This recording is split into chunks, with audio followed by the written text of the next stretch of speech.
My name is Samora, and I'm the lead organizer at Virginia BLOC. We recognize that you all have taken time out of your busy schedule to join us tonight, and we're grateful that you're here with us this evening. Tonight is session 2 of our summer series, and alongside our amazing community partners, Ivy Baptist Church and Alpha Kappa Alpha Sorority Incorporated, Lambda Omega Chapter, we're hosting a series of town halls so that we can gain a better understanding and hear from the experts on different issues that you all have voiced that you care about most.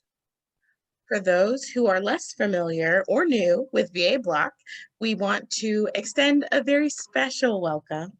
VA BLOC stands for the Virginia Black Leadership Organizing Collaborative. We're a project of New Virginia Majority, and we focus our work in Hampton and Newport News. Our mission is to build empowered communities, and we strive to do that through a three-pronged approach of integrated voter engagement, civic involvement, and leadership development. So for our second session of the summer series, we'll be talking through police reform. And tonight we have some great panelists here with us with a variety of different experiences and perspectives. And tonight is all about helping us better understand what it means to integrate protest, policy, and power. In the year of activism since the murders of George Floyd and Breonna Taylor, what changes have been made? What direction is our state going? How can we impact change in our communities? Those are just a few of the questions that we're going to cover this evening, amongst many others. And if you joined us tonight with questions of your own, we want you to leave here with answers. So please be sure to utilize the chat feature and send those questions in.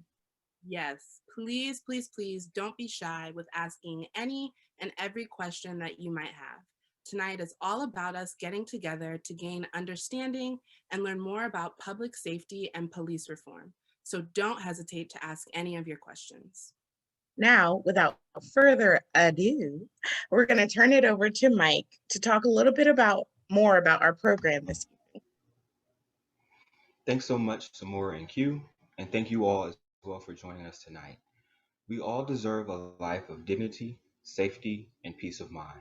However, far too often throughout American history, Black communities have been terrorized and traumatized by those that were supposed to serve and protect us.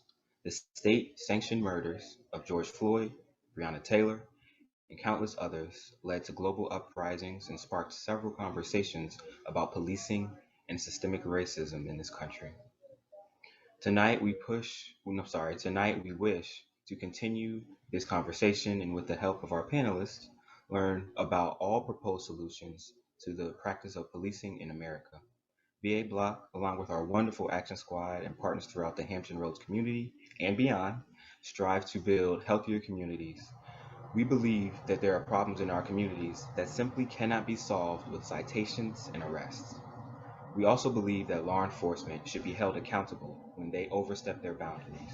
The future we envision is one where our communities have control over their own public safety, and we work together to establish restorative justice for all. So with all of that said, I'll now pass it over to Cindy. Thank you, Mike. So furthermore, we all want the state to stop murdering Black people, and we all want to live and travel in our communities with safety and peace of mind. With that said, we're here tonight not to question whether or not changes need to happen, but to explore our options in terms of change. We ask that you keep an open mind because we know that the state cannot continue doing the same thing, but the Black community and our allies, all freedom fighters, must recognize that there's a need to diversify our tactics and solutions. The ultimate goal of this session is to become better informed as we map out future action items and see how we can best integrate policy, protest, and power. Some solutions are going back to what the ancestors did, and some are about imagining what has not been done before. As organizers, we will be listening to our panelists and you all to shape our next steps as we work towards building healthier and safer communities. We hope you will join us in this work and that you learned something new this evening. Now Q will introduce our incredible panelists. Thanks so much, Cindy. So tonight we have with us Mr. Joe Briggs. Joe Briggs was a scholarship athlete and committed student leader at Texas Christian University. Upon graduation, he earned his master's degree from Florida A&M University and subsequently earned his Juris Doctorate from Florida State University College of Law. After the completion of his externship as a U.S. Senate legal fellow, Mr. Briggs was hired by the NFL Players Association. Currently, he is the Public Policy Counsel of the NFLPA and the first individual to lead the NFLPA Government Relations Department. Mr. Briggs is also a professor at Georgetown University. Go Warriors! Next, we have Kayla Harris. Kayla Harris, her pronouns are she, her, is the co-executive director of Virginia Student Power Network, a statewide group supporting young people organizing for social, racial, and economic justice on their campuses and beyond. She obtained her master's degree in interdisciplinary studies with a concentration in social justice and human rights, and wrote her 2019 master's thesis on women and non-binary activists in the Black Lives Matter movement, their experiences with activism burnout, and the strategies to sustain them in their activism. After graduating, she moved back to her hometown of Richmond, VA, where she is also a co-host of the award-winning podcast, Race Capital. Kayla deeply enjoys the work she does building power with young folks all across the state. Next, we have Phuong Tran. Phuong Tran, her pronouns are she, her, is the digital communications manager at the ACLU VA. She manages the ACLU VA social media across platforms and engages with its followers on a daily basis, working closely with their advocacy and legal teams to advance their integrated advocacy goals. Sheriff Gabe Morgan. Sheriff Gabe Morgan Sr. is currently serving his 4th term as Sheriff of Newport News, Virginia. His office is a constitutional office, meaning its powers are derived directly from the Virginia Constitution. Sheriff Morgan began his first term of office on January 1st of 2006, and he serves on a number of boards and commissions throughout the Hampton Roads area. In the past, he has also served on the Commission for Mental Law Reform and the Interagency Civil Admission Advisory Council. Prior to being elected sheriff, he also served as a special agent in charge for the Virginia Department of Motor Vehicles, Investigative Services. Senator Mamie Locke. Dr. Locke is a former member of the Hampton City Council and the first African-American and popularly elected woman of the city of Hampton, and is a sitting Virginia State Senator representing District 2. She is a native of Jackson, Mississippi, and obtained her BA in History and Political Sciences from Toluca College, as well as her master's and PhD in Political Science from Atlanta University, Clark, Atlanta. Dr. Locke's areas of expertise are race and gender politics, public policy, urban politics, state and local government, and American government. She is the author of several articles, book chapters, book reviews, and a co-author of 2 edited books. Dr. Locke is currently the chair of the Senate Democratic Caucus and serves on several boards and commissions, and is a life member of Alpha Kappa Alpha Sorority Incorporated. So on behalf of Ivy Baptist Church, Alpha Kappa Alpha Sorority Incorporated, Lambda Omega Chapter, and VA BLOC, and all of our wonderful members, we'd like to extend a huge welcome to our expert panelists and thank them for joining us this evening. Now that you all of you amazing folks have got to know our panelists a little bit more, I'm going to pass it over to Mr. Briggs, followed by a few audience questions asked by Reverend Emerson Boyer of Ivy Baptist Church.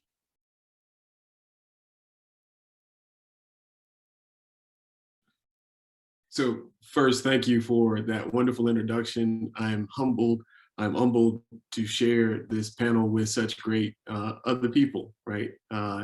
I also must start by saying that I am also a lifetime member of the Omega Psi Phi Fraternity Incorporated and happily married to a member of Alpha Kappa Alpha Sorority Incorporated.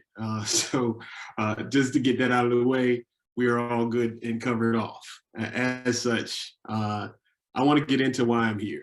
So my job as the counsel to the NFL Players Association has allowed me to serve members of our union for the last 15 years. Since I left my job in the United States Senate, I've come to know NFL players not only across the United States of America, but international players as well. And one thing that I can tell you is they all care about the communities that they come from. And when it comes to Hampton Roads and Newport News area, you guys are quite familiar with great athletes, not just great football players, but great athletes. And some of those athletes, even though they've played other sports professionally, were also at some point in their lives football players. The reason why this becomes important is because we must all remember that we all come from a community or come from someplace else. Many of my players that I work with in the National Football League Players Association have the ability to afford to live wherever they want. After they've spent a number of years in the National Football League, the salaries and the earnings that they have allow them to separate themselves from their community. But by and large, what we see are players returning to the communities that they came from.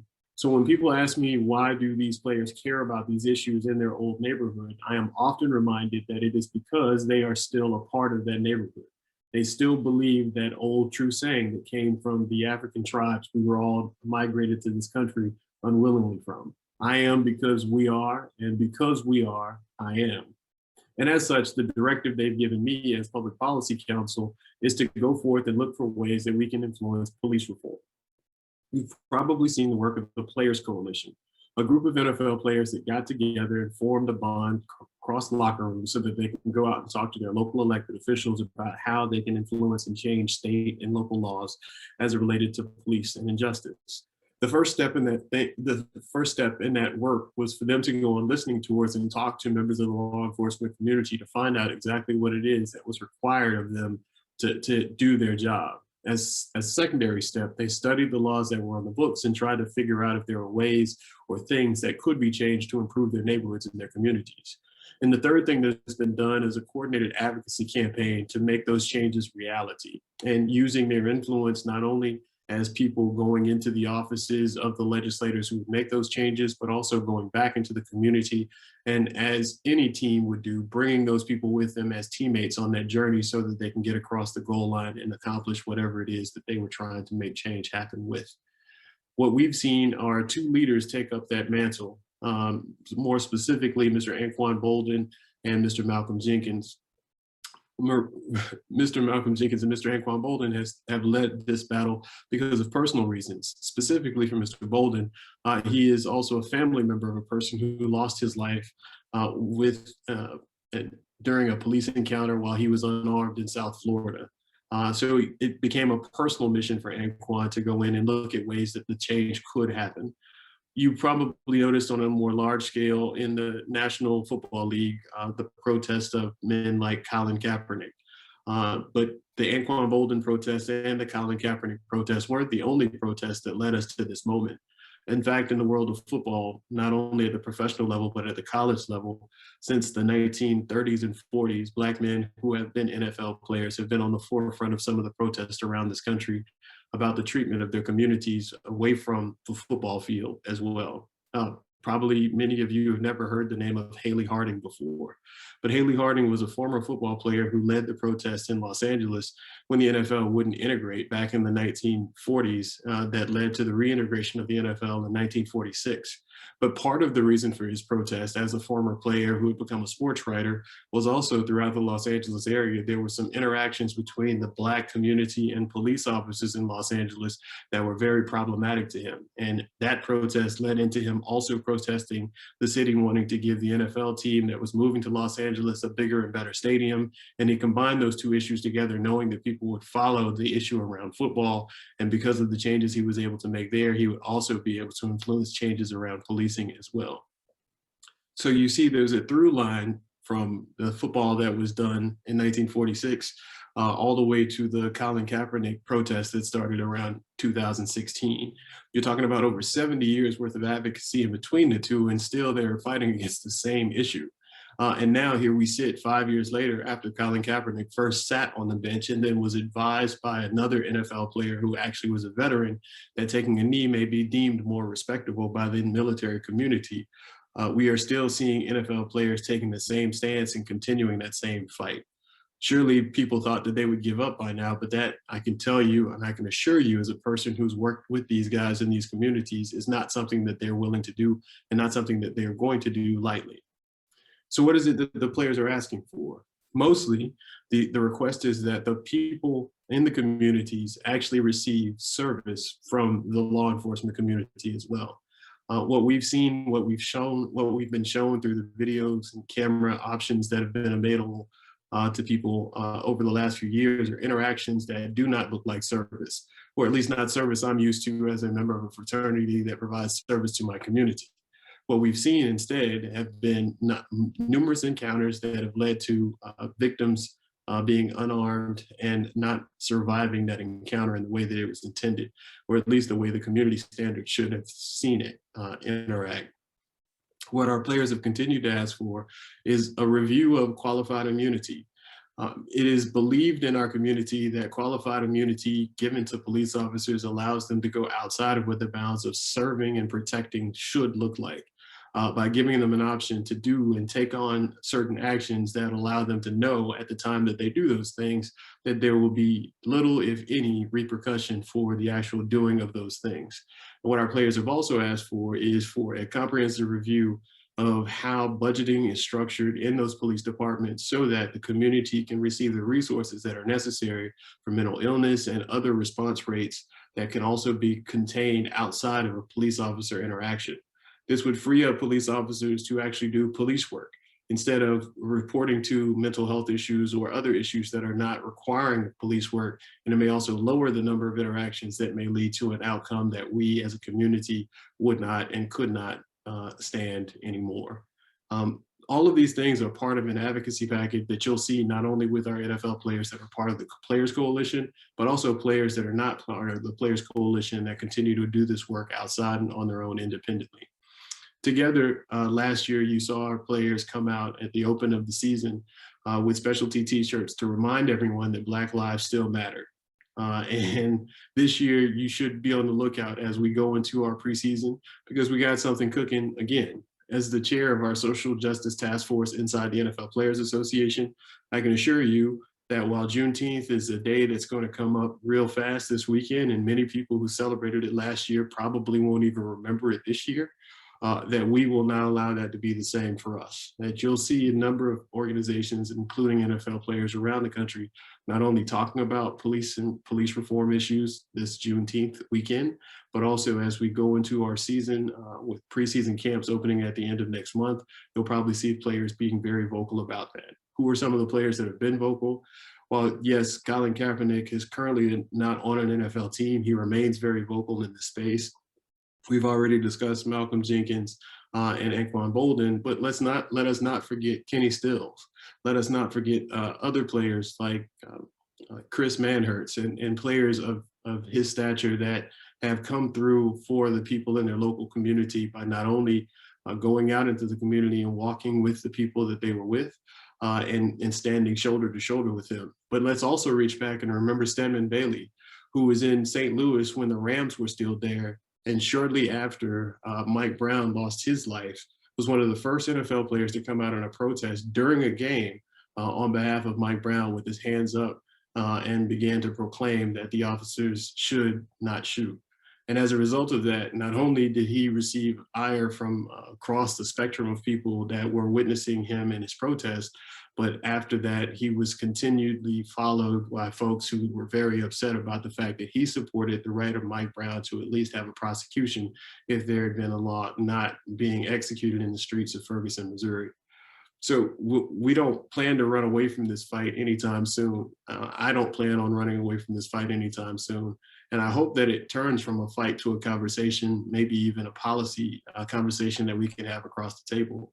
And the reason why I won't shy away from this fight is because I too am a sibling of a person who lost his life at the hands of law enforcement when he was unarmed. My younger brother, Jimmy Briggs, was killed on February 17th, 2017. So yes, my family has been touched by this issue as well. And it's a passion that we will continue to fight for, and I'll continue to support the members of the NFL Players Association as we continue to fight for. Yes, it'll be difficult for us to get across the finish line on many police reform issues that most people are talking about. But what I do know about our football players is the tenacity that they have to win their football games is something that they also bring to policy conversations as well. As I'm sure in closing, I will promise you that we'll continue to work with the folks at VA BLOC, as well as Delegate Price and others in the Virginia State Legislature on what we can do to help. Awesome, awesome. Good evening, everyone. My name is Reverend Emerson Boyer. I'm the young adult pastor at Ivy Baptist Church, and I do have the privilege of asking Mr. Briggs a couple of follow-up questions. And so, actually, before I even start that, from one man of Omega Psi Phi to another man of Omega Psi Phi, thank you, Root to the Bros. Thank you for all that you're doing for the community and for the NFLPA. My first question is, we know that a lot of players, and you did speak about this in your introduction, how a lot of players are finding their voice now and wanting to speak out and use this platform. How is currently the NFLPA empowering the players to use their voices and to be able to invoke more change with their platforms? Well, one of the main ways we've been able to do that is by creating inside our website, players can log into our website to find out information outside of the political and perhaps sometimes slanted information that they can find outside in news media. We've distilled down and created a battery of information, definitions for them so that they can be educated about the issues that are before them. What does defund the police mean? What is the policy issue? If you're from a specific area and you want to learn about what the laws are in your area versus having this big global conversation that may seem too big for you to consume, we have resources inside the NFLPA that we provide to our members to make sure that they are educated first so that they can stand on the information that they find and then help them advocate on a local, a state, local, and even federal level for those issues once they get educated about them. Thank you, sir. And then secondly, I can imagine the NFLPA being a very large organization with a lot of players and a lot of official things of that sort. And so I can imagine that you all will have different and varying views at certain topics. And so how can you all come to a concisive and decisive direction and action for some of the issues? So I know that you may have some who think one way about a topic and the others think another way about the topic. How do you all kind of come to a central point so that you can have direct, intentional, and decisive action? Well, so anyone who's ever performed in team sports knows that while you may have differences of opinion, once the team has decided that it's going to run left, the team usually runs left, right? So in the locker room, we hash out the differences and we distill them down to a single issue, and then we present those issues in a way that's coordinated and as a team because we were all on the same team. It wasn't difficult for the teammates in our locker rooms all across the US to decide that their fellow teammates' lives mattered. So when it came time to us to stand on this issue of injustice around things that made their teammates feel uncomfortable, many players were not only running through the door to join us in that conversation, even if they came from different communities. Some of them were even leading the conversation because they had spent so much time with folks and were able to break down some of those barriers that would have otherwise stopped them from being able to see what other folks saw.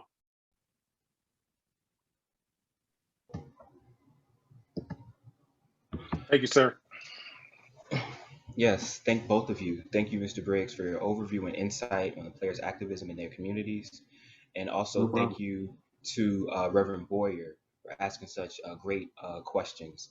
That just goes to show you that all of us can get involved with those in our network, whether that be the NFL or just, your homies on the block or at school or at work, and, to impact change.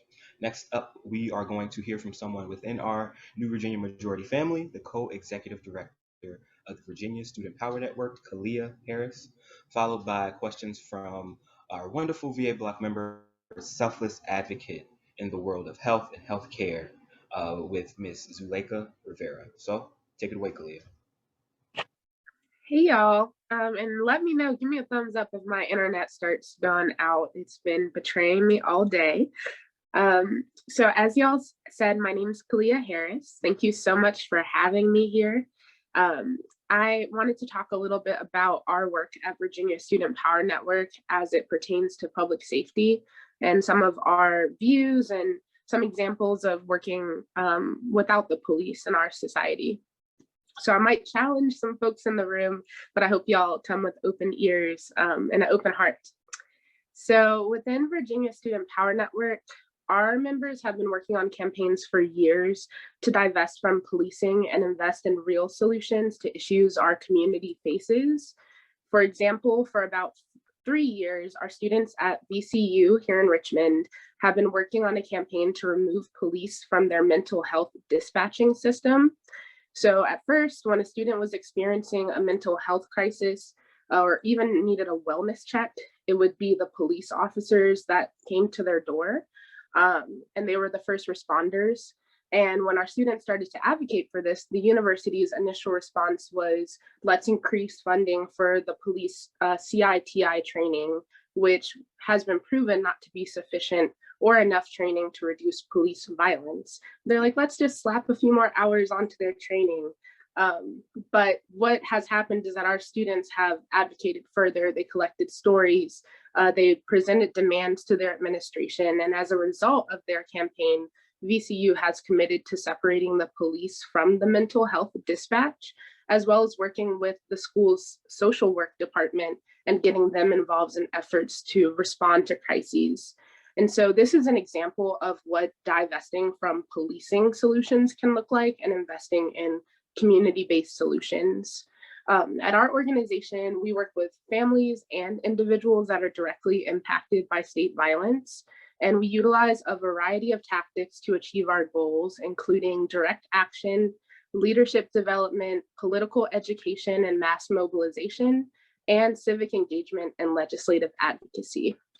So within our legislative work, we have advocated for an increase to funding to housing and education in the state, as well as an immediate defunding of police at the campus, local, and state level.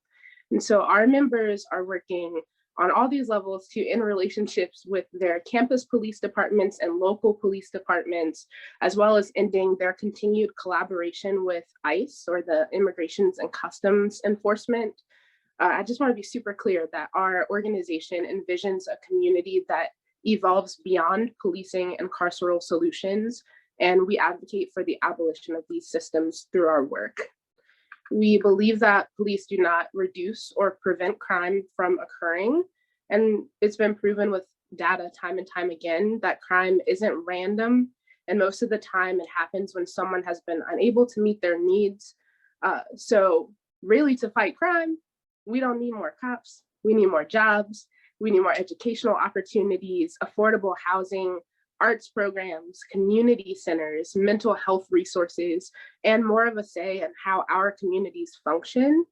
And what we're talking about today when we say defund the police and fund Black futures is a process of strategically reallocating resources, funding, and responsibility away from the police and towards community-based models of support, safety, and prevention. And that requires us to examine what role the police and the billions of dollars that we invest in them play in our society. Right now, only a small fraction of police work involves responding to actual violence. More often, they're making traffic stops, arresting petty drug users, harassing Black and brown people, and engaging in a range of what is called broken windows policing that only serves to keep people in the criminal justice system. And it's not just that they're ineffective. In many communities here in Virginia, they're actively harmful. And so it's bigger than just police brutality. It's about our prison industrial complex, the drug war, the immigration law, and the web of policy, law, and culture that allows the justice system to destroy millions of lives and tear apart families in our state. Police do not prevent crime. They cause it through the ongoing violent disruption of our communities. I know that's hard to hear You may not even agree with me, but I need it to be said in this space so that we can begin to really examine the role of policing. So I was asked to provide some concrete examples of alternatives to policing. And while I believe that there are many concrete alternatives, I don't want us to be disillusioned to thinking that one solution is going to fit every community. Safety looks different in each community. I've actually had a lot of experience with going into different communities and talking to especially Black people about what makes them feel safe. And 9 times out of 10, the answer is not the police. It will take us in community talking candidly, openly, and without the presence of law enforcement to discern what our communities need to be safe. The reality is, until we address the causes of harm, we will not have an end to harm. The people who respond best to crises in our community should be the people who are best equipped to deal with those crises. So rather than strangers armed with guns who are very likely not to live in the neighborhoods they're patrolling, we want to create safe space for more mental health service providers, violence prevention specialists, social workers, victim and survivor advocates, elders, spiritual leaders, neighbors, and friends, all of the people who really make up the fabric of a community to look out for each other. So I'm still gonna give y'all some tangible examples though, nationally, because I know that for some folks, we really need to see how this is working in other places. And I think one of the most common examples is the CAHOOTS program in Eugene, Oregon. It's a 24/7 mobile response team that is staffed with social workers, mental health professionals. They provide on-site support and connection to other long-term services. In Eugene, Ohio, currently 1/5 of all calls for service go to CAHOOTS. And the type of calls that they answer are welfare checks, transport, suicide, intoxication, traffic hazards, disorderlies, criminal trespasses, and domestic disputes. So that's one example. Another one is Denver. They have a team called STAR, which is Support Team Assistance Response. It was started last year. They have reported, they've answered about 748 calls. They're expanding it. The city has decided to expand the program. And their calls, 0 of them required police backup, and over half of them were for people experiencing homelessness and mental health concerns. So one thing I'll say about the word tangible and examples is that everything is as tangible as it is funded. So we could tangibly have communities with less crime, with less violence, if we fund the solutions to ending that. We know that we invest a lot of money in our police, and that has not really changed the situations of crime. Our communities are still needing resources, and that's kind of the thick of it. So I will leave it there because I think we might have some questions, but that's my my case for defunding the police. Thank you so much, Kalia, for providing us with this information. And I work in healthcare, and I've been in healthcare for the past 11 plus years. In understanding patient populations, particularly those that dealing with mental health, often those patients can fall through the cracks. And one of the main things that they need to have is accessibility. Accessibility is the key. So can you give us some examples of community care that's going on now here in Virginia? Yes, so some examples. One thing I'll say is outside of my paid work, I spent a bunch of time doing mutual aid in the state and connecting with other people. And the reason why these networks are necessary is because of the sheer amount of cracks that have been built into our system. And so some successful community care networks here in Richmond, we have a really wonderful mutual aid drive. We have a warehouse, we have space, mini grants program. That's also happening in Charlottesville and Northern Virginia, where communities are really coming together to redistribute resources. There's bail funds throughout our state. There's amazing reentry services for people who are previously incarcerated, coming out and needing to cycle back into society. We have violence interruption groups. There's some really great examples in Charlottesville, especially. And then the community groups that are helping with homelessness services. I mean, there's too many to count, even here in Richmond, right? But those folks are doing the work of the state and trying to fill some of those gaps. Thank you so much. And there's an understanding now that the policemen cannot be the catch-all for all the needs of the community. They cannot be the resolution for everything. I think that is very apparent. And you spoke earlier regarding some of the alternatives in dealing as far as pertaining to the community instead of policing within itself. But we also understand that there has to be adequate research to support the funding for that. And one of the things as it pertains to mental health is that there's an understanding that you have to be equipped to deal with your population. So if a person has a particular mental health disorder, they may not necessarily be in the mind or the frame of mind to even be agreeable to be compliant with any of the police officers' demand. Like you may have someone that has oppositional defiant disorder. That person can become easily agitated, argumentative, and they won't necessarily be the person to comply with rules and regulations or comply with demands. So as far as with the alternative policing, what research has been conducted or that you can present to us as it pertains to that? Yeah, I think there's a wealth of research, criminal justice researchers, sociologists, just people, public health professionals as well that have looked at the role of police violence and solutions. It would take me probably our entire panel to do a good review of that. I will also say that there's a wealth of research that shows the ineffectiveness of policing in its current form. And so I really encourage people to check out those examples that I listed earlier, both the Cahoots program and the STAR program. Another great resource is defundpolice.org, which is a directory of community resources from all over the nation. These are both organizers, professionals, and a variety of their fields who are producing toolkits, political education materials, and also some of these studies that you're asking about. Also, mappingpoliceviolence.org has a lot of these resources. I am certainly not a sociologist by trade, so I don't want to get up here and pretend like I am the research expert.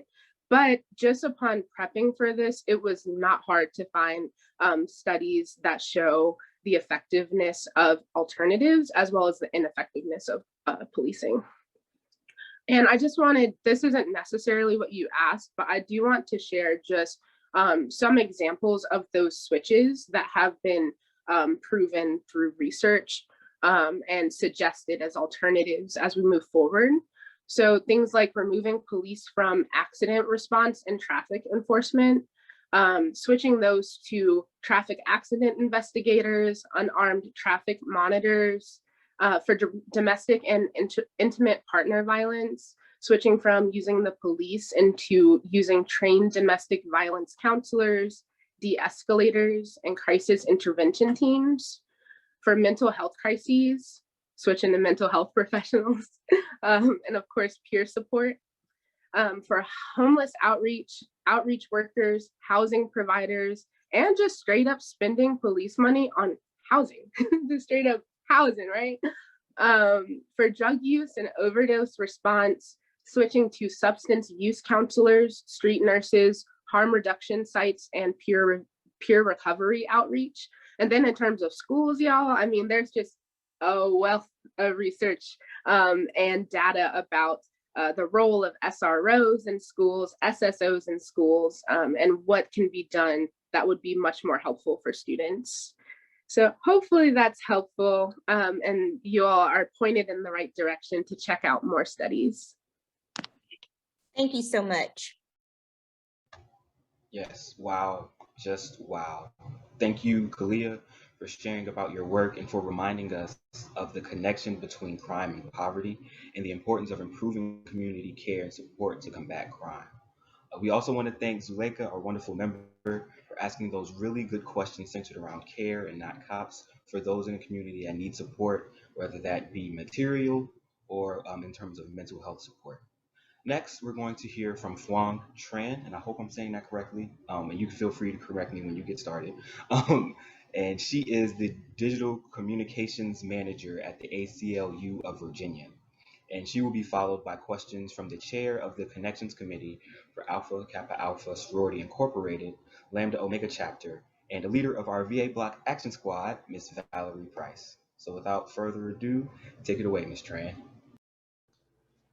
Hi everyone, my name is Phuong Tran and Mike pronounced it right, so I have no problem with that. Thank you, Mike. And I feel really humble and honored to be here with everyone who are really working hard, trying to push for the change that we want to see. Before I even go any further, I just want to give a huge shout out to Kalia, to all the organizers and activists and mutual aid leader, like organizers and student, organizer out there who are already like doing the work and, on the ground, working hard and protesting and showing up and demanding change, and helping people in the communities and just take matter into their own hand and really trying to watch out and protect each other. I think that a lot of the work that we do would not probably be possible without people driving us forward and pushing us to do more and to demand more from public official and from the government.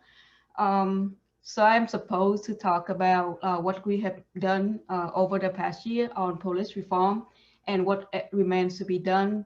But I just want to really talk quickly about the integrated advocacy model that the ACLU is using.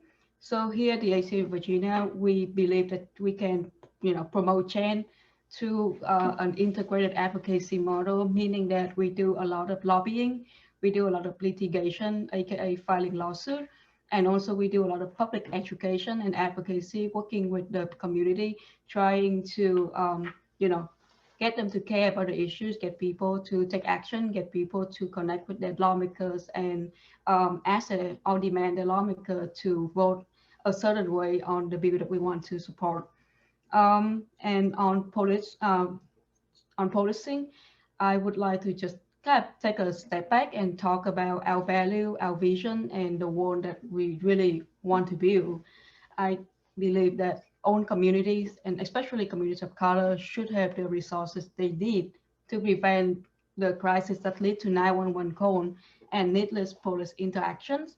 Um, we believe that like providing community resources equitably is the foundation to public safety. And Kalia already talked a lot about all of this, so I'm just gonna really quickly go over, all of the point. I think that it's time to reimagine public safety and really think about the role the police play in our society, how we define crime and public safety. We must prioritize like reallocating money from police budget into services and support that allow people to meet their need to prevent crime, to build healthier communities. We need to engage the right people at the right time. Police should not be the first and only responder to 911 calls. And we need to just take police out of the role of addressing low-level offenses, such as traffic enforcement or like marijuana, to stop the over-policing in Black and Brown communities. So those are just like our fundamental values, or our vision that we want to pursue, and like, our North Star goal that we are working toward. After the murder of George Floyd, the ACLU of Virginia really just, joined the community effort to push for like really holistic, comprehensive change to, public safety, to the way we do policing, to the way we think about crime and, what and how to address them. Governor Northam called for a special session in 2020 to address systemic racism in policing and the criminal legal system in response to public outrage and protest. And as part of that special session, we have our two priorities. The first one is to on the certification of police. So before 2020, a police officer cannot really lose their license for misconduct. There only is like limited situations in which they can lose their license to police, their certificate. And it creates a situation in which like a police can get fired from one department and easily move to another one and get rehired and, you know, continue to violate people's rights, continue to cause the same type of misconduct that they did when they was hired in the previous department. And Virginia lawmakers really took an important first step to set a statewide standard for police academy by passing HB 5030. And that is like a police reform package sponsored by Senator Mamie Locke right here.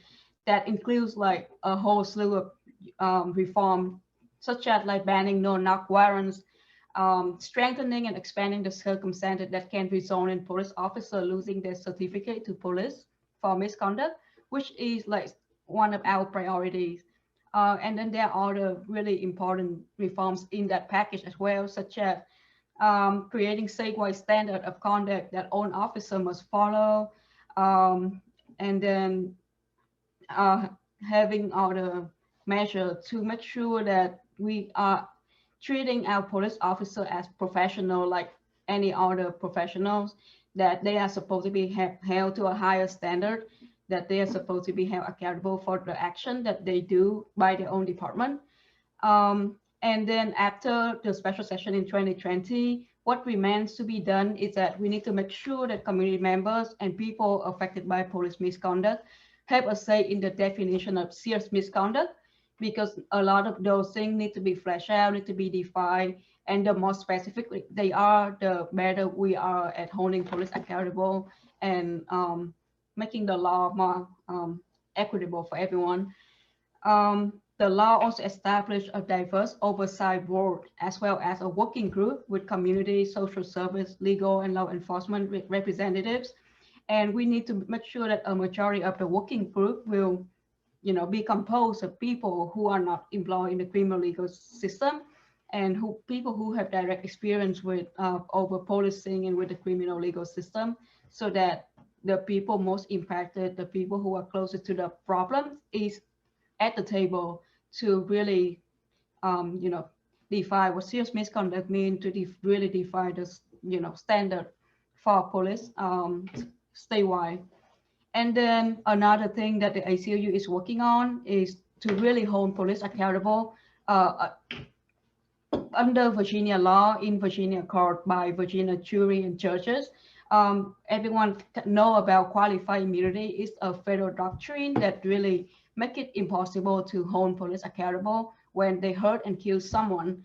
And here at the ACLU, we believe that police are not above the law, and police need to be, and wearing a badge shouldn't mean having a free pass to violate people's rights without any accountability. And in order to get to the one that we envision of like divesting from policing and reinvesting in community, before we get there, we need to have a way to hold police accountable, to make sure that people have their day in court, in state court, and get the damages for the harm done to them. That bill unfortunately didn't pass in 2020 or also in 2021 during the general session for a lot of reasons. But we are coming back again in 2022 and really trying to pass it. So what this bill really doing is that it enables Virginians to hold police and their departments accountable for the damages caused by police misconduct. And the law will make clear that qualified immunity will not be allowed as a defense in state lawsuit. And therefore people can really, you know, have their day in court, and police can, there's not a double standard for police. They're not gonna be like, you know, like it's okay for me to shoot and kill someone because I'm not gonna ever be held accountable for it. So that is what like we are really trying to do with that law, and we are really working hard to move lawmakers to educate the public, to really try to change the conversation around this issue and enable people to hold police accountable under our Virginia law. And with that is all that I have for the work that we are working on, and I'm open for any question. Okay, good evening. My name is Valerie Price. I'm the chairman of the Connection Committee, which is our social action committee for Alpha Kappa Alpha Sorority Lambda Omega Chapter in Newport News. And I do have a couple of questions for you, Ms. Tran. Why is it important to have clearly defined movement language to accompany policy action? Well, that's a really good question. I think that at its heart, the movement we are a part of is about serving people and undoing decades of harm that police and carceral system have inflicted on communities of color. So having clearly defined movement language is critical to telling the story of why we do what we do to lay people, to the community, so that we can connect with them, move them, and inspire them to join us and take action. And I also believe that like to have clearly defined movement language, we must start with deep listening to the people who have been impacted by over-policing, those who have lost loved ones to police violence, and those who are still working every day to push for change.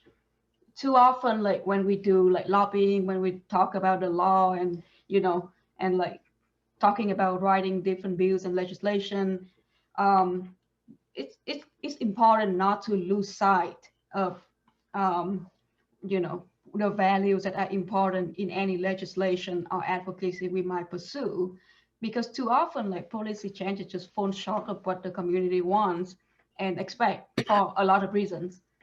Um, and each legislative session is like an opportunity to make more progress toward our goal of reimagining public safety.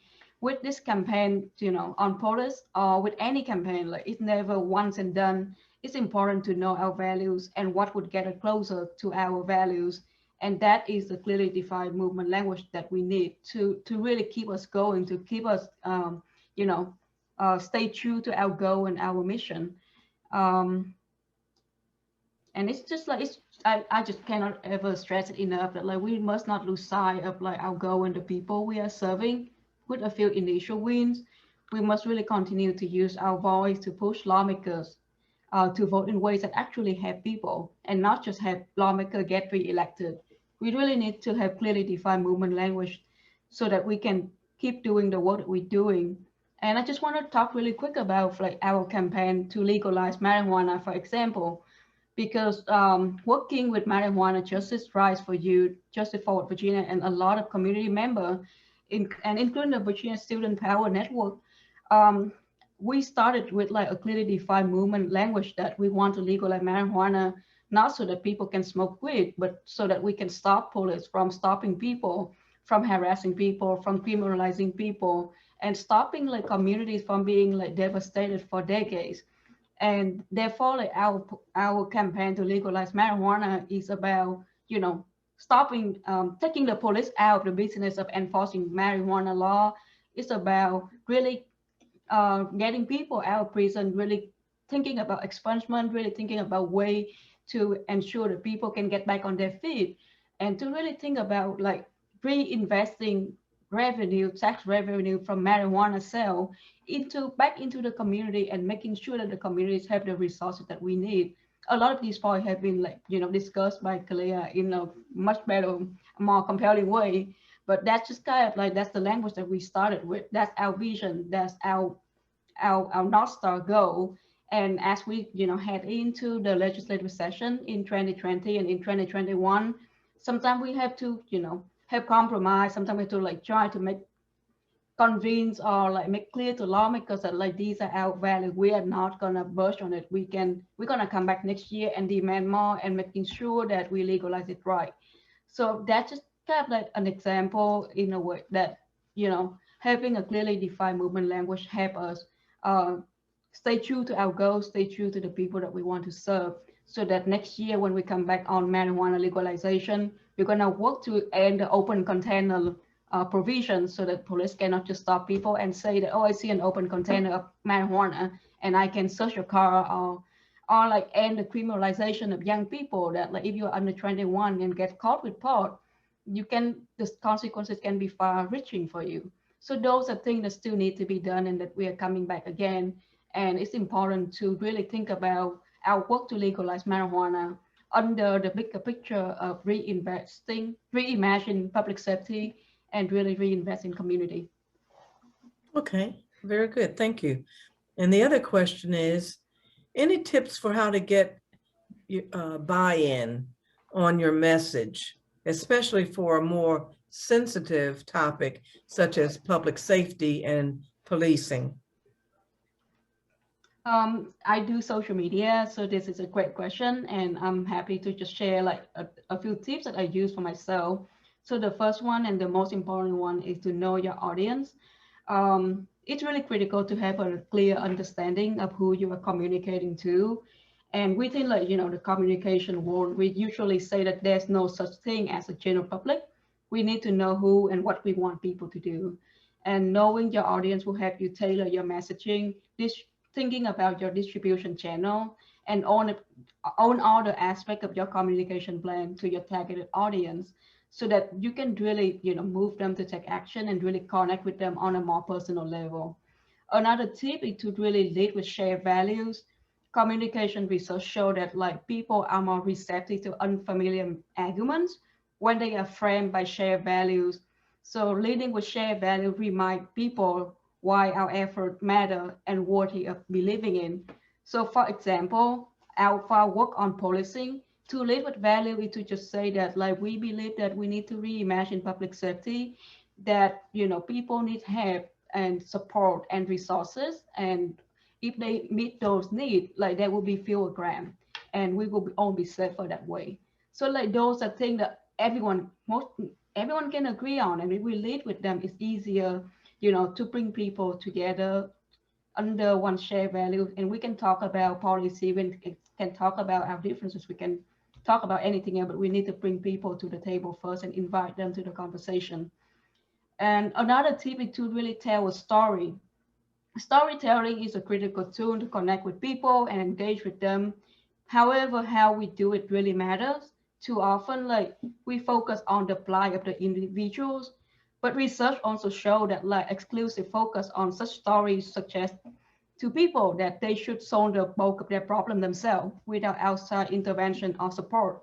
So when we tell a story that center the person and the system that impact them, we proactively reframe the problem and build up to a systemic solution. Another tip that really worked well for me is to promote solutions and include a call to action. Every day, like we got inundated with information and an emotionally draining 24/7 media cycle. To avoid that, like compassion fatigue, which a lot of the time I feel too, where people see a parade of social problem as impossible to solve, it's important to offer specific solution, a call to action to highlight a positive way forward and empower people to act. And last is just to show how we are owning this together. We should really emphasize that the issue we are discussing affect all of us, that, they are about our shared values and the well-being of everyone in our community. We need to really bring people together by, showing how we are owning this together during a divisive time when a lot of them communities of color are pitted against each other.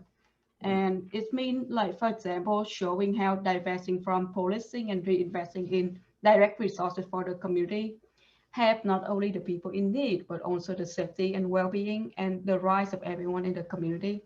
So I have like 5 tips. Okay, thank you. Thank you. Yes, thank you all so much. Thank you for that super valuable insight, Phuong, and sharing so much with us about the ACLU's work within the legislative and legal systems here in Virginia. No one is above the law, especially not law enforcement. And because of the ACLU's work, Virginia is moving in the right direction. However, as you noted, we're not across the finish line just yet in creating a safe and inclusive Commonwealth for all. Your tips on building solidarity among marginalized groups here in Virginia are just invaluable, and I can't thank you enough. Additionally, I want to thank Ms. Valerie for raising those great questions and all of the advocacy work that you've done here with us at VA BLOC as well over the years. I'd like to uplift for our attendees. If you've just joined us, that you might have missed some things, and that's okay. You can feel free to share. You can feel free to go to our Facebook page when we can drop that in the chat box. And there you will find it recording live, and it'll stay there even after this is all over. So you can go back and catch up on what you missed. And you can also share to some friends who weren't able to make it tonight so they can receive this valuable information as well. Next up, we have Sheriff Gabe Morgan of Newport News, and he'll be asked questions by our wonderful Action Squad member, Ms. Cass Benson. So without further ado, the floor is all yours, Sheriff Morgan. Good evening. It's an honor to be here with you tonight, and thank you for the invitation. I will tell you that it's somewhat uncomfortable to sit here and hear the criticism, but I think one of the things that make me different and will make many law enforcement personnel different is the ability to listen. My background is probably much like the folks that are crying about over-policing. I grew up in Bedford-Stuyvesant, New York. I grew up during the first heroin epidemic. Never in my wildest dream did I believe that I would be in law enforcement. But I had a mentor who was one of the first sergeants of color on the New York City Police Department. And he never told me to get into law enforcement, but he modeled the way. And I so admired him that later on in life, when I found myself in law enforcement, I tried to figure out how did I get here? Because I wasn't always a sheriff, and I had encounters with the police. So, you know, this journey is one that brings me to my position with humility. I have been working, going into my 44th year in law enforcement. I will tell you, I have been working to be a change agent. I currently am the longest serving commissioner on the Virginia Professional Law Enforcement Standards Commission, in which we try to ensure the accreditation of agencies, meaning that we're putting forth policies that are defendable, that put out values that most of you have spoke of, but is voluntary in nature. And there's only about 1/3 of all law enforcement agencies throughout the Commonwealth have an accreditation. And what an accreditation does, most of you who are in some professional organization, you know, you invite others to come in and look at you and critique you. So basically, you don't mind getting naked in front of others so that you can be better. There are grants now to try to help push people more towards accreditation, because quite frankly, there's no rules other than the law that a police agency have to follow. So they can write their own policies, and many smaller agencies don't have a policy. When we talk about over-policing, we talk about defunding the police. Defunding the police, and to Ms. Tran's comment, the messaging matters. The movement need allies like myself and others that are in that are actually in the profession. And when you talk about defunding, if I was to say I was going to defund the schools, what would the teachers do? The teachers will get their back stiff and they'll try to protect their interests. We have tried to reform police since I started in police work. The federal government, for those of you who may be old enough to remember, they had LEAA, where the federal government gave us money to go back to school because they didn't want us to all be just brawn. We have trained police over the years one way, to be warriors. And what we continue to try to do is reform them. when we talk about reimagining police, I believe that's probably more appropriate language and it probably gets you more allies. Because I will tell you right now, most police agencies don't want to be the catch-all, and that's what we are. The Inspector General report for Virginia said that the largest number of mental health beds are within jails and prisons in Virginia. And it's not only Virginia, it's New York, it's LA, it's throughout the country. And what's happening is there's a failure within the community, and all the speakers have addressed this in some manner, and it falls on the police. We become catch-all. Not prepared, not trained, and someone used the analogy earlier about CIT. So we have this problem with mental health, and what do they say? Oh, give them 40 hours of training and they can deal with the problem. Mental health professionals are master's level and higher, but they believe that giving us 40 hours will do it. No. Here in Virginia, maybe Locke, Senator Locke will tell you that we've been advocating for greater resources. We have a capacity problem in Virginia. We have more people needing service than we have where to give them services. Furthermore, when you look at the drug problem, what was their answer? Give police Narcan, so that now we come up on someone, we give them a shot, we revive them, and chances are we go back and we do it again. But that's not our primary function. We're not trained for those things. So when you talk about making sure that services are in the community, we're all for it. And I think you would have more allies to help push that agenda if the conversation was not as, you know, I'll tell you, we don't get up in the morning thinking we're going to hurt someone. Well, most of us, the majority of us, we really get up in the morning trying to do the best we can with what's thrown at us, and a lot's thrown at us. One of the things when I said we were trained as warriors, you think about, and you're on the right track when you talk about the Cahoots program. We're starting something similar here in Newport News, but we don't have, I personally think we need to have 3 teams out. Right now we're starting with 1. But when you think about the use of force continuum, and that's the basics of how all law enforcement is trained. The law enforcement is trained to get control of a situation, period. It's always the one-upsmanship.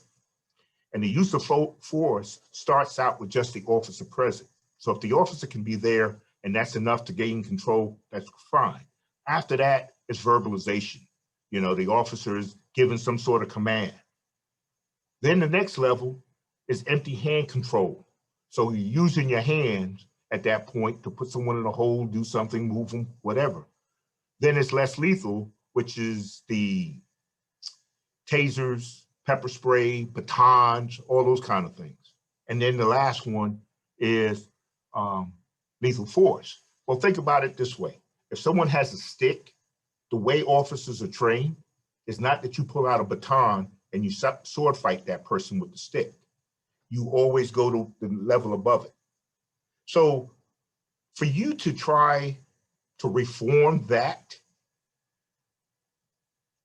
I'm not sure how we do that, because this is decades of training.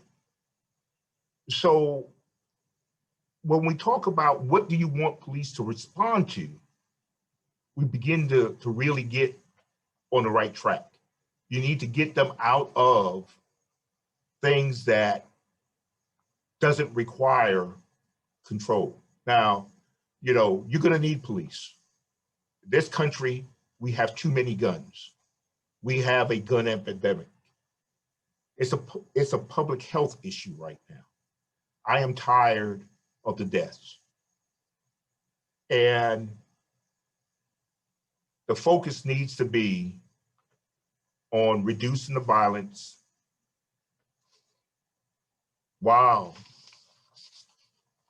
adhering to what I believe was a good framework, which was the President Obama's task force on 21st century policing, which was pretty much thrown out the window by the last administration.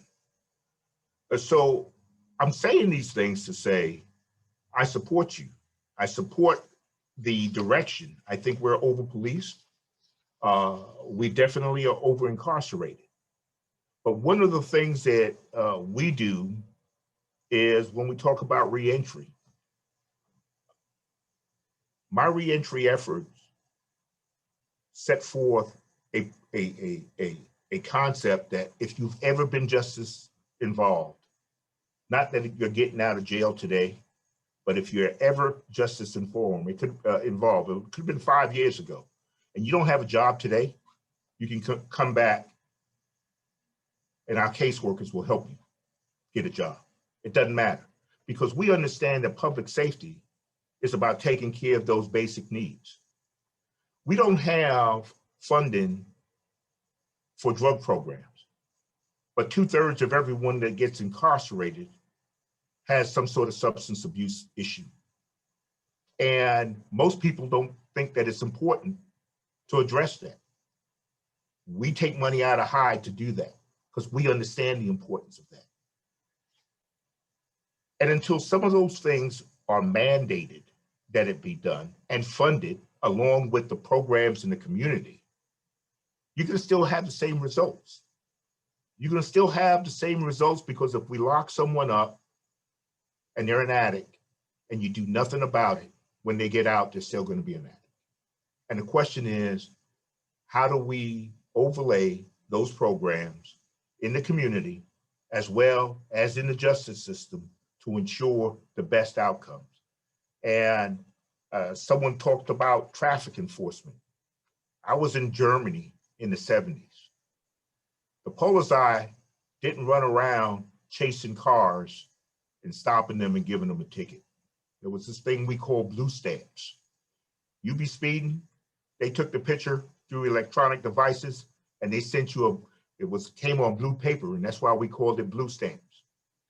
You got the infraction in the mail, you paid it, and you moved on. There was no police interaction. And the question becomes, why is it that we can't do those things here in this country?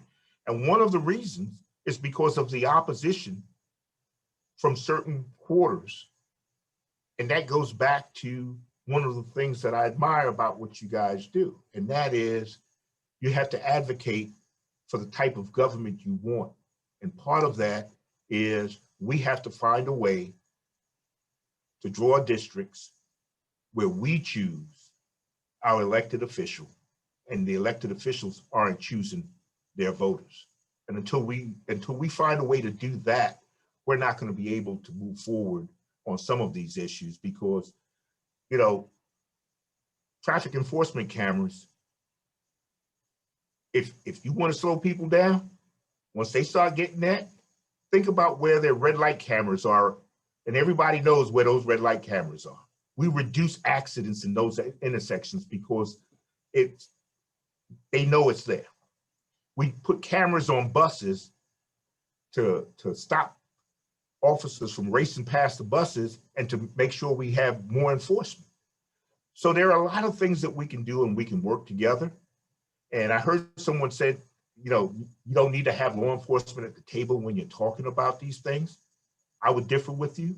Mm-hmm. You need to have the right law enforcement on the table. There you go. When you're having that conversation. With that, I'm going to pause. There's a lot I could address from what was said, but in principle, I agree with you.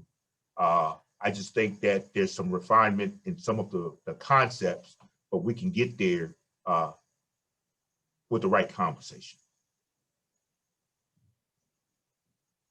Thank you, Sheriff Morgan. Just a reminder, my name is Cassandra Benson, and I am one of the VA BLOC's Action Squad members So I appreciate you being here tonight. I was thinking earlier, I said, man, I bet the sheriff feels like he's on fire. I'm a big boy. I got you. But I do appreciate you and say thank you on behalf of everyone for your 44 years of service in that profession. And I like how you opened up with your saying you have the ability to listen. And I think that goes a long way. And I heard a lot of that in what you were describing already. And I think you have a unique perspective based on the background that you came from. So I appreciate that, and heard it in your words of explaining and addressing some of the issues, because I had a follow-up question to my primary question, but you addressed some of that about your concerns about defunding the police and things of that nature. So let me just ask the primary focal question that I have here for you, which is, your office is a constitutional office. So as an elected official, can you speak a little bit about how being accountable to the community impacts the work that you do every day? Yeah, it's everything. You know, the difference between my office and, say, a police department, the police chief works for an assistant city manager who works for a city manager. I work directly for the people. They have a direct link. The things that I do, the things that I advocate for, are in support of my constituents. You know, no one advocates for inmates except their family, for the most part. Mm-hmm. That's my job. I have to advocate for them. When it comes to justice, I'm the executive officer of the court. There's never a judge who takes off his robe and go out and do anything. He just says, I order, and he hits the gavel, and then the paper ends up on my desk. So from eviction to seizing something, to locking someone up, to enforcing the law, it has to take on the flavor of the person on the top. You know, my good friend Larry Boone, who's the chief of police in Norfolk, he was seen holding a Black Lives Matter sign during the protest. He got a lot of blowback from police organizations, the Fraternal Order of Police and some others. But at the end of the day, he was able to come off his high horse, standing out there, get down there with the folks and say, hey, I'm Black and I'm blue. Mm-hmm. And you don't know how difficult that is, to be Black and blue, Mm-hmm. Particularly during this time, because we're trying to advocate for change. Mm-hmm. We are trying to be that change, but yet we have folks in our employ that may not be as inclined because they sway one way or another.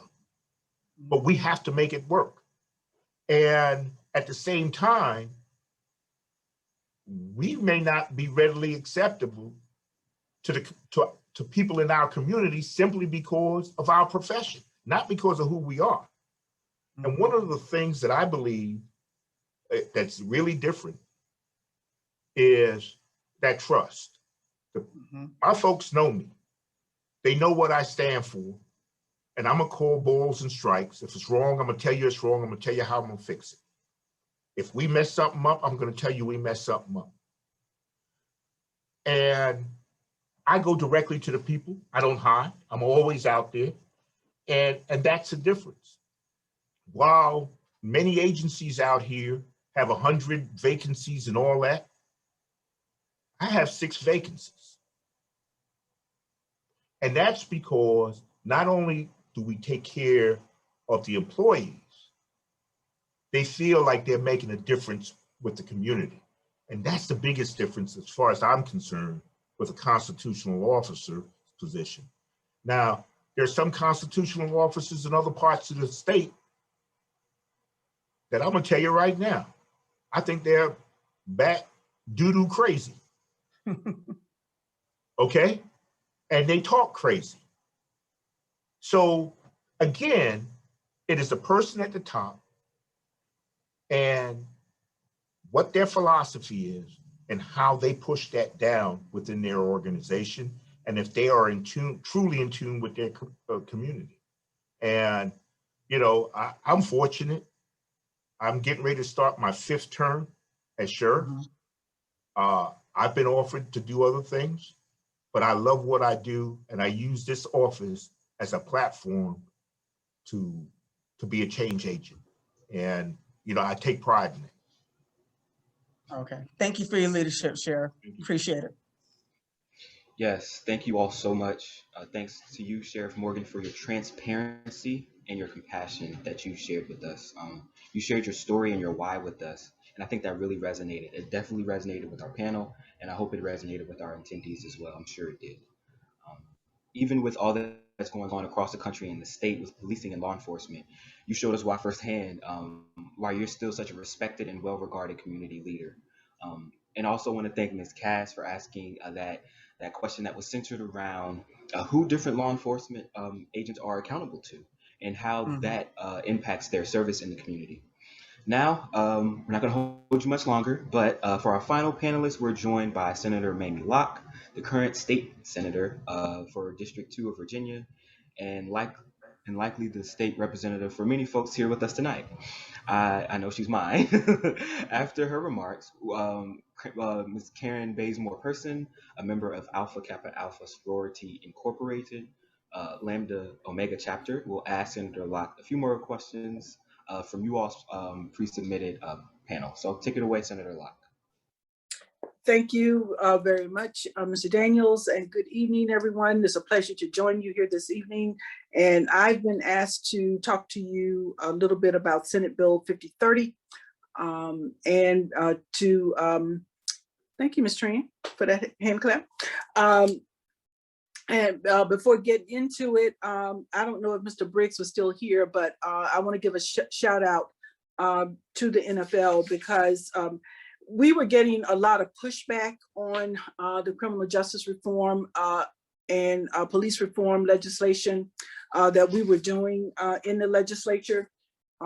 And as though it was kind of like all of a sudden, here they go, anti-law enforcement. And I know how Sheriff Morgan was feeling because we were getting a whole lot of, they hate the police, they hate law enforcement, that's why they're doing this.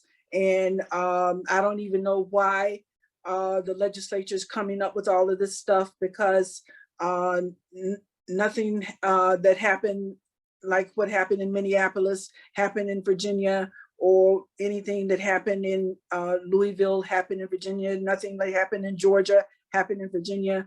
And so we were getting all of this pushback on what we were trying to do as it related to police reform and criminal justice reform in our special session.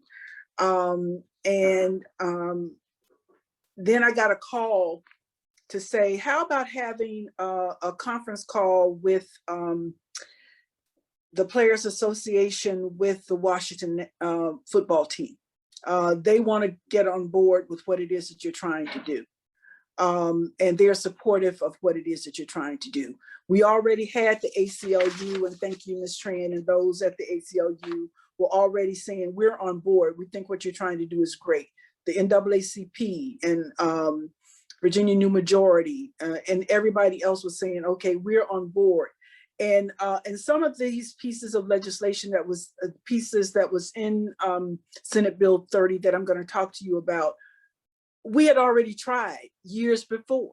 So some of this stuff was not new, but we couldn't get it through because it could never get out of committee. Police misconduct, we had tried. De-escalation, we had tried, but we simply couldn't get it out of a committee. So it wasn't anything new that we were trying to do. But it was simply a lack of will on the part of the legislature for us to get anything out.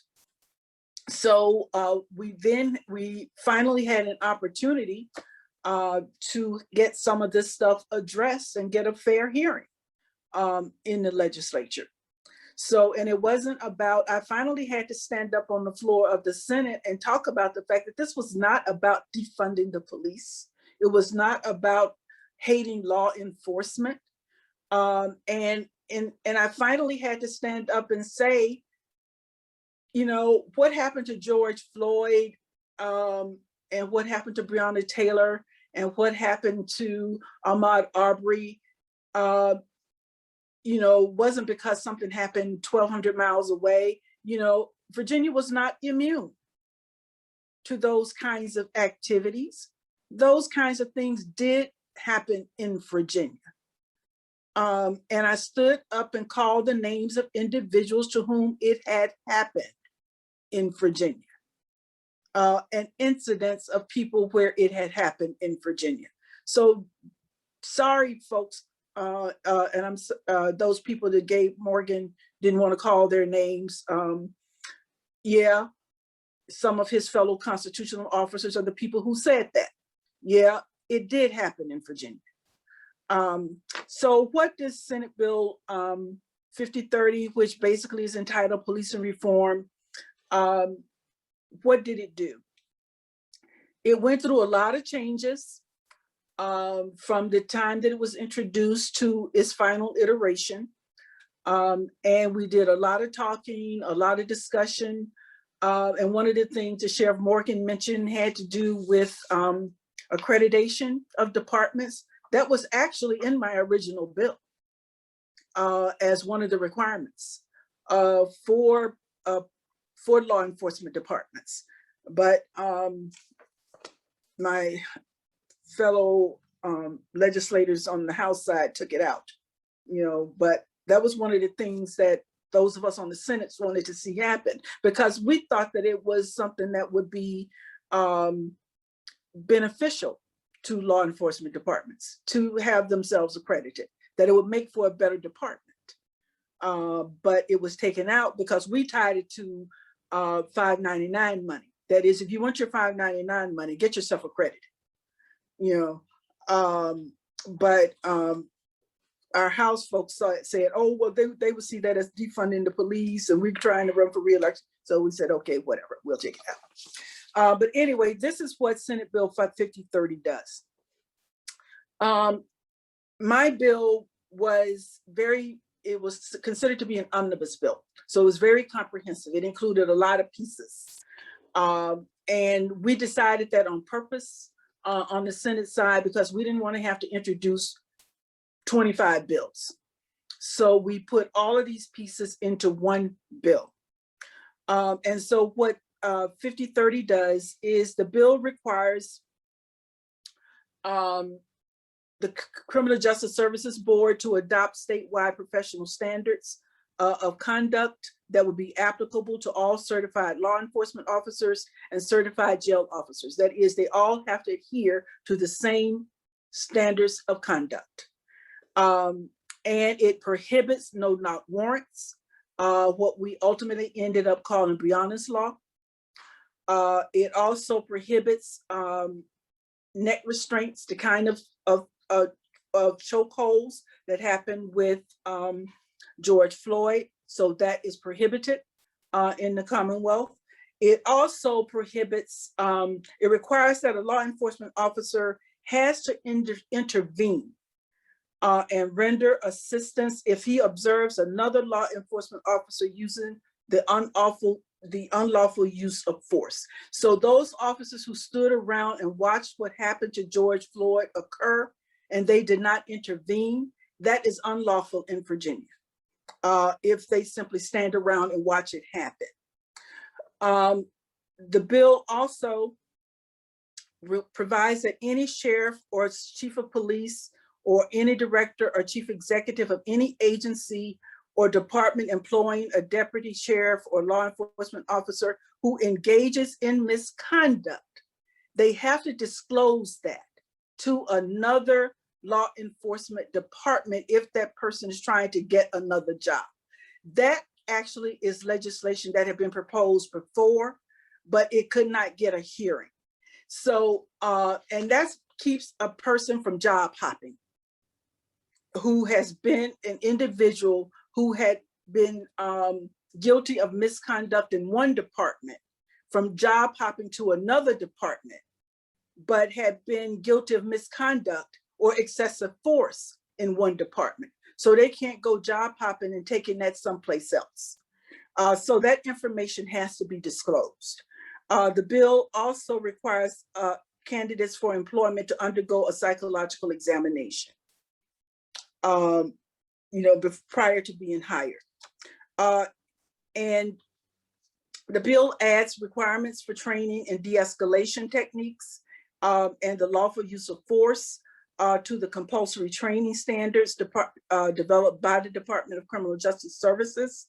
So those who want to go into law enforcement have to learn how to engage in de-escalation techniques, and let that be your first act when you encounter a situation, rather than use of force as your first act. It revises the basic training and recertification requirements for training and sensitivity to and awareness of cultural diversity and the potential for bias policing, to include the awareness of racism and the potential for racially biased policing, and recognizing implicit biases in interacting with persons who have a mental illness, substance use disorder, or developmental or cognitive disability, so that understanding that once you encounter someone, there may be something else going on, and not necessarily illegal activities or something along those lines. I know that most of you are aware of what happened in Waverly, Virginia, with Lieutenant Nazario. Unfortunately, what happened with him was in December, prior to this bill going into effect on March 1st. Otherwise, those officers would have come under the requirements of this legislation, because this bill also expands the required law enforcement data collection for motor vehicle stops to include all investigatory motor vehicle stops. That is, any reason that a person is stopped, that has to be collected, information has to be collected. All stop and frisk based on reasonable suspicion, and all investigatory detentions that do not result in an arrest or summons. All of that data now has to be collected. Why are you stopping someone? What's the reason for the stop?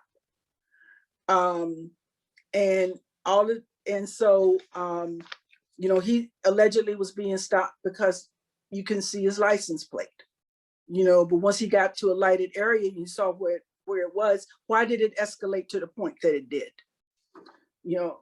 This bill also prohibits departments of state police and other law enforcement agencies from acquiring from the Department of Defense these weaponized unmanned aerial vehicles, and basically having departments looking like military forces. Our local law enforcement agents should not look like the Department of Defense, and having our law enforcement agencies look like armed camps against the people that they're supposed to protect and serve. And so there are other requirements. It requires the attorney for the Commonwealth, that is the Commonwealth's attorney, to provide records relating to wrongful arrests and the use of force complaints. It also has, and I think that Ms. Tran talked about the makeup of the Criminal Justice Services Board and what those people should look like. They should look like folks from the community. And it also has that the Department of Criminal Justice Services Board has to develop a uniform curriculum and lesson plans for compulsory minimum entry level in service and advanced training standards in terms of criminal justice training academies. And that curriculum has to be approved by the DCJS when conducting training going forward, so that there can be uniform training for law enforcement officers, so that we can move beyond. Oh, by the way, it also includes that law enforcement officers cannot shoot into a moving vehicle.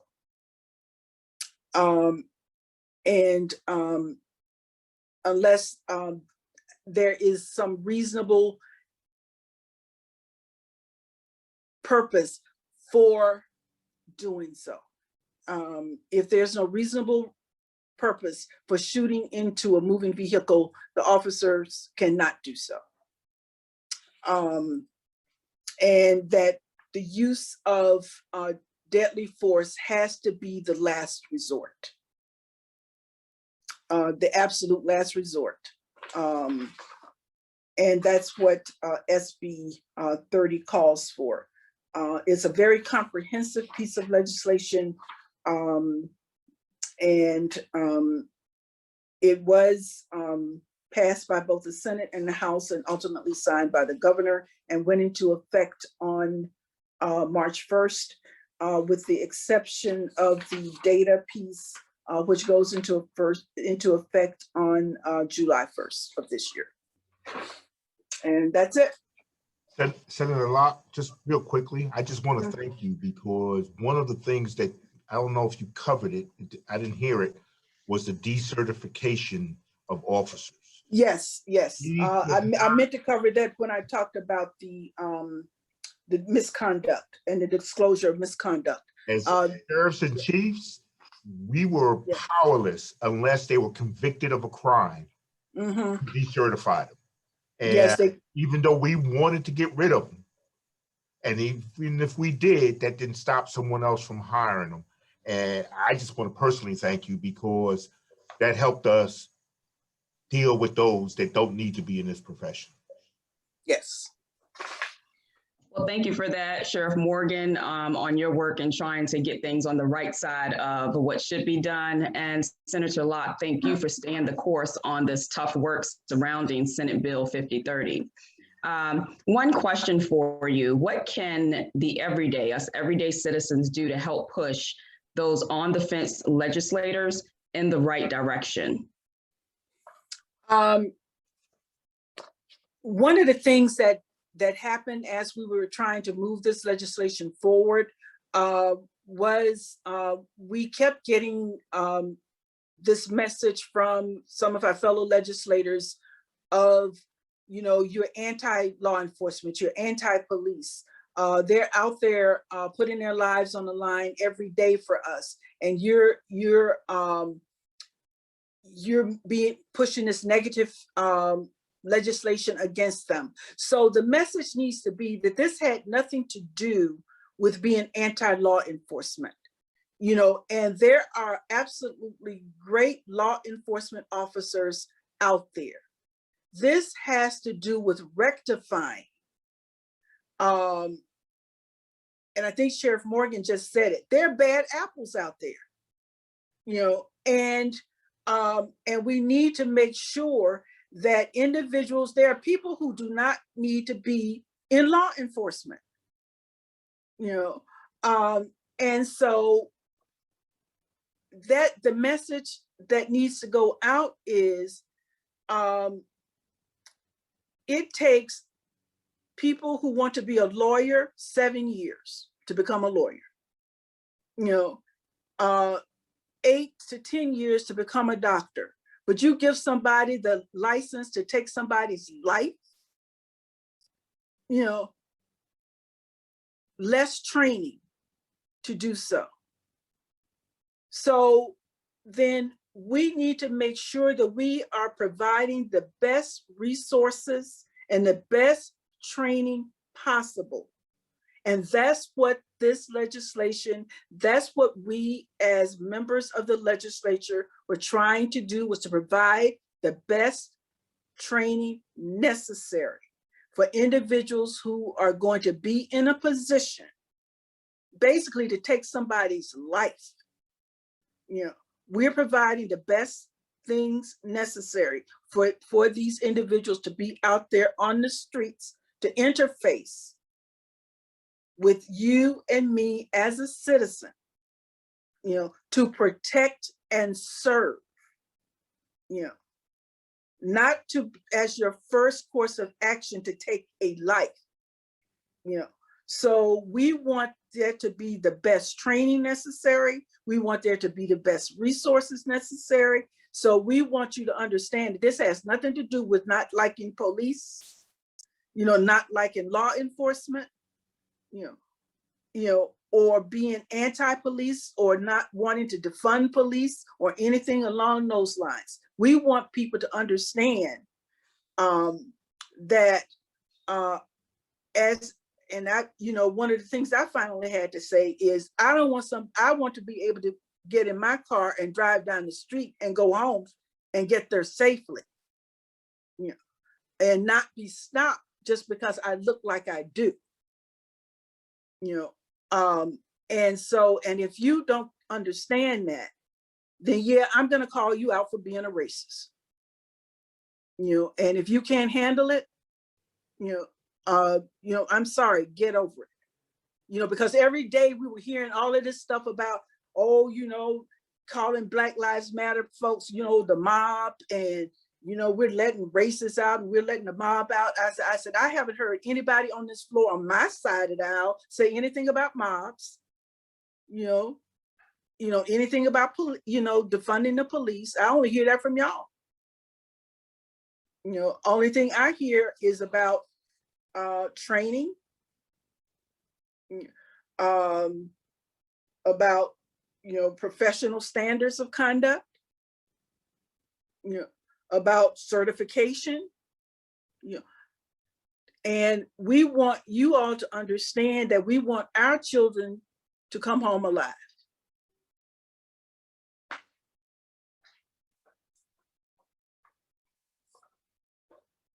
Just like you want yours to, but you don't have to have that conversation with your child.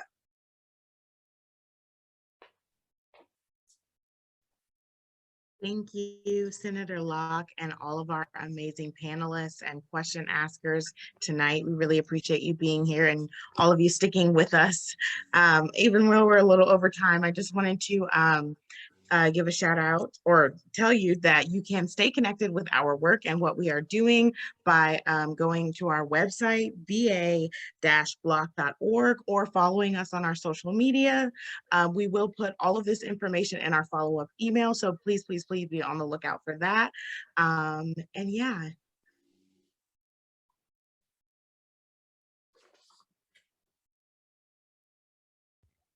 Thank you, Q, for that. Also, we'll also drop how you can support the Virginia Student Power Network in the chat and in our Facebook comments, and certain resources that Virginia Bloc has in our link tree, and how to join our Access workshop or training. So we will have another session since it's a series. So our session 3 on economic justice is June 29th at 6:30 p.m. And we're going to talk about personal and collective finances and updates on the American Rescue Plan. So be sure to register at the link for our next installment in the series. And that will also be in the chat in our follow-up email. And now I'm going to turn it to Sia to close us out.